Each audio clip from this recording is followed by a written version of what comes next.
Por el multimedio, Tiro al Blanco, bajo la coordinación y participación de Narciso Isa Conde. La verdad sin dobleces, para hacer un Estado directamente privatizado bloquea alternativas socialmente justas. Miren lo que ha pasado, cómo ha sido la vía, la ruta. Los partidos se privatizaron vía financiamiento privado, incluido de las narcoempresas, de fortunas robadas y, de manera relevante, de inyecciones de la oligarquía tradicional capitalista. Los empresarios se metieron a dirigirlos directamente, no solo por intermediación ideológica, no solo por intermediación política, no directamente empresarial, sino colocando empresarios o colocándose ellos en posiciones de dirección en esos partidos. Y eso lo hicieron los de todas las vertientes. Grupos oligárquicos, lavadores de dinero de la corrupción y del narcotráfico, en particular muchos riferos, narcotraficantes en términos directos y testaferro de ellos. Se privatizó el mercado electoral y la competencia electoral. La política se convirtió en gran medida en negocio. Los partidos en corporaciones por acciones, en empresas, con inclusive normativa interna en la que los financiamientos de campaña lo tenían que hacer los propios candidatos. Ahí se excluyeron a la gente que no tiene muchos recursos, ni hablar los pobres. O se convertían en testaferro de los financiadores. La Constitución y las leyes se adecuaron para facilitar la privatización de la política. El financiamiento público se convirtió solo en un complemento menor y en fuente de enriquecimiento para nutrir otros negocios. En fuente de corrupción, en fin de cuentas, desigualmente distribuido en favor de los partidos más poderosos y más ricos. La presidencia o poder ejecutivo, los ministerios se privatizaron.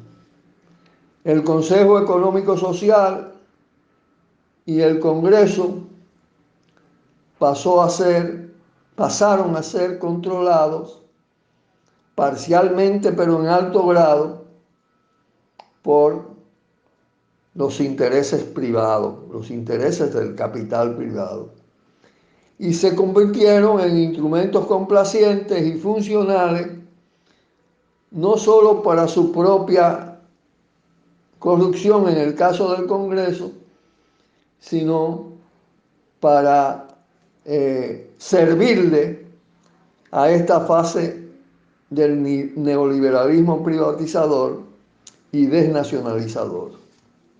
Y ahí tenemos todos los ejemplos de contratos, leyes destinadas a favorecer corporaciones transnacionales, corporaciones mineras, aprobado muchas veces sin leerlo. En el Congreso se agrega naturalmente todo el acumulado de la corrupción partidocrática y nueva corrupción. Las instituciones que no quedaron bajo esa tutela o que no están totalmente bajo esa tutela y actúan con cierto pudor son marginales, no tienen poder de decisión. Pasa lo mismo con los partidos no privatizados, o son poquitos y no influyen en las decisiones. Los legisladores, legisladoras de esos partidos igual pueden debatir, pueden denunciar y más nada. Algunos incluso en vista de eso, para sacar ciertos provechos, se subordinan a los partidos con vocación de gobierno o con posibilidades de ser gobierno y a los gobiernos de turno para obtener cuotas. Miren, en ese estado, en esas instituciones, las reformas democratizadoras, alternativas al neoliberalismo, están anticipadamente bloqueadas.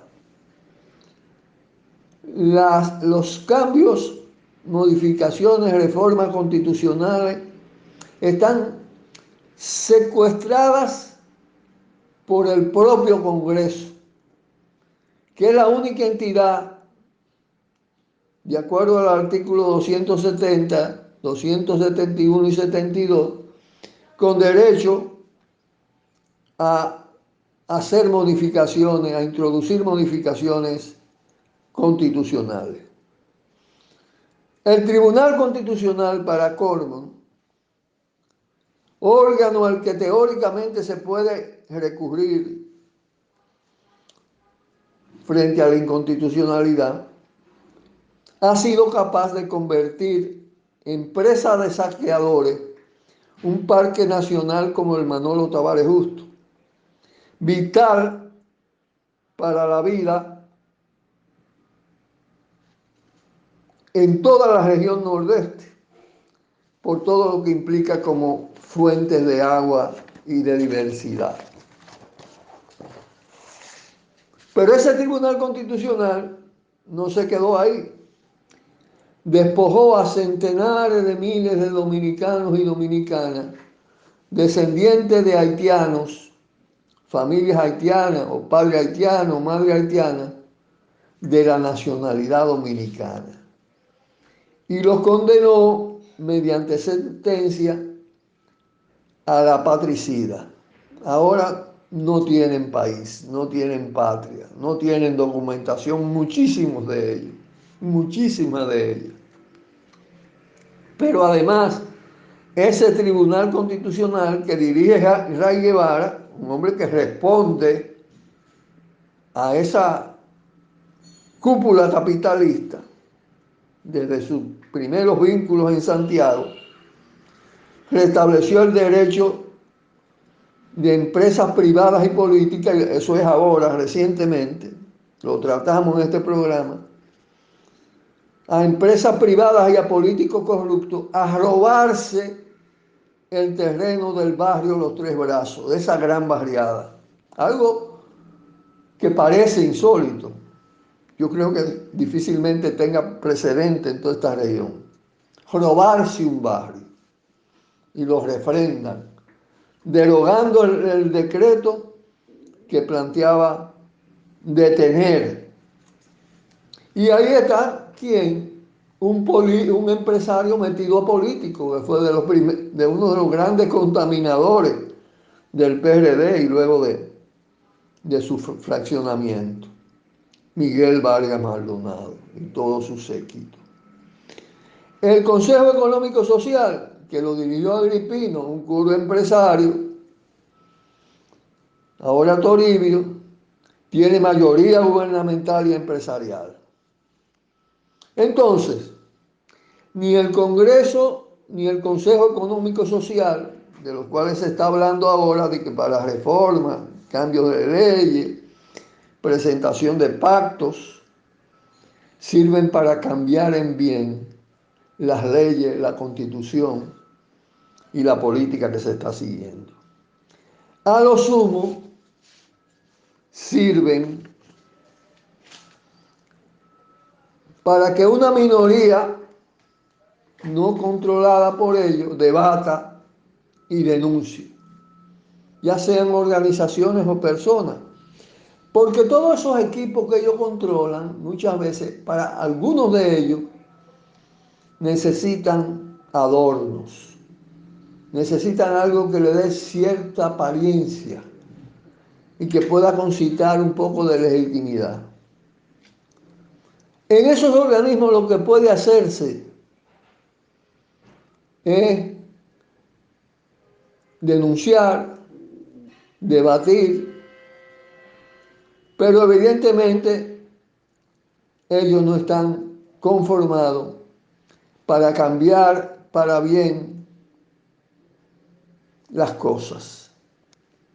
Y lo poco que pueden cambiar o remendar, forzado por la opinión pública, presentándolo como remedio, no pasa de convertirse en una especie de papel higiénico para los gobernantes y para la cúpula empresarial que controla el gobierno, que controla el Estado y tiene cada vez más poder de decisión. Ya lo dijimos, miren cómo están los principales cargos y quiénes lo tienen. Esta realidad obliga necesariamente a impulsar una propuesta política de proceso constituyente, de cambio profundo de raíz de la Constitución y la institucionalidad actual, para reemplazar este Estado con su característica nefasta, estas instituciones, ese Congreso, ese Poder Ejecutivo, la definición, la característica, las normas, para cambiar las reglas de juego, para cambiar esta Constitución neoliberal, autoritaria, que ha posibilitado todo esto, por algo totalmente diferente y alternativo, esencialmente democrático, con poder de decisión del pueblo para hacer los cambios, para controlar las instituciones, para ejercer democracia directa, con vocación para poner el interés social y el interés de la nación y de los pueblos hermanos sobre la fortuna de los grandes ricos de aquí y de allá, para defender el patrimonio público y nuestra madre tierra, los recursos naturales, para elevar la dignidad humana, para garantizar derechos fundamentales, derechos colectivos y derechos individuales. Porque el pueblo tiene derecho a ser constituyente, tiene derecho a decidir cómo modificar la Constitución y qué Constitución quiere, a elegir e impulsar una asamblea constituyente, popular y soberana, electa por él, independiente de ese Congreso y de este Estado pervertido, en los que existe por una asamblea constituyente en la que exista la posibilidad real de darnos una nueva constitución, una nueva institucionalidad, un nuevo sistema electoral. No es que estemos puestos a las elecciones, es que en el marco de esa encerrona no es posible cambiar. Y un nuevo proyecto de sociedad que tiene que debatirlo toda la sociedad. En ese proceso participativo, todos los movimientos sociales, hay que construir una constitución creada colectivamente por los actores que tienen derecho a hacerlo. No hay de otra para lograr en este país hermoso en esta isla felicidad colectiva. Y con esto nos despedimos por esta semana hasta el próximo lunes. Por el multimedio, Tiro al Blanco, bajo la coordinación y participación de Narciso Isa Conde. La verdad sin dobleces, para hacer